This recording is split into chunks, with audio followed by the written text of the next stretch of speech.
దేవుడు అంటున్నాడు, నాకు ఇంకా అర్థం కావట్లేదు, నాకైతే I'm still not able to digest. ఆయన ప్రేమ, ఆయన తగ్గింపు అని అంటాడు. నేను ఆల్ఫా, నేను ఒమేగా, నేను ఆమేన్, నేను సత్యవంతుని, I am the ruler of the creation. అధికారం అంతా నాది, సృష్టి అంతా నాది, ఆది సంభూతుని నేను.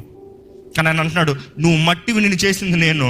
కానీ దేవుడు అంటున్నాడు, నీ దగ్గరకు వచ్చి నేను అడుగుతున్నాను, కెన్ ఐ కమ్ ఇన్? నేను రావచ్చా? మీదేదైనా ఉందండి, మీ గది అన్న ఉంది, మీకని గది ఉంది, మీ గదిలో ఎవరో దూరి తలుపేసి పెట్టుకున్నారు. ఎలా వెళ్తారు మీ గదిలోకి? లోపలికి వెళ్ళేటప్పుడు can I come in, who's there అని అడుగుతారా? 4 వాది ఎవడరా లాట, బయటికి రా, అంతే కదా. కానీ దేవుడు చూడండి, ఆయన సొత్తు దగ్గరకు వచ్చి తలుపు తట్టి వేచి ఉన్నాడంట. తలుపు తట్టి వేచి ఉన్నాడంట. ఈరోజు ఎక్కడ తలుపు తట్టి వేచి ఉన్నాడని మీకు అర్థం కాకపోతే, మన హృదయం మన తలుపు దగ్గర తడుతున్నాడంట దేవుడు. మన హృదయం మన తలుపు దగ్గర తట్టి ఆయన వేచి ఉన్నాడంట. తలుపు తెరుస్తావా? నేను లోటకు రావచ్చా? Can I come in? Is not demanding, is not commanding.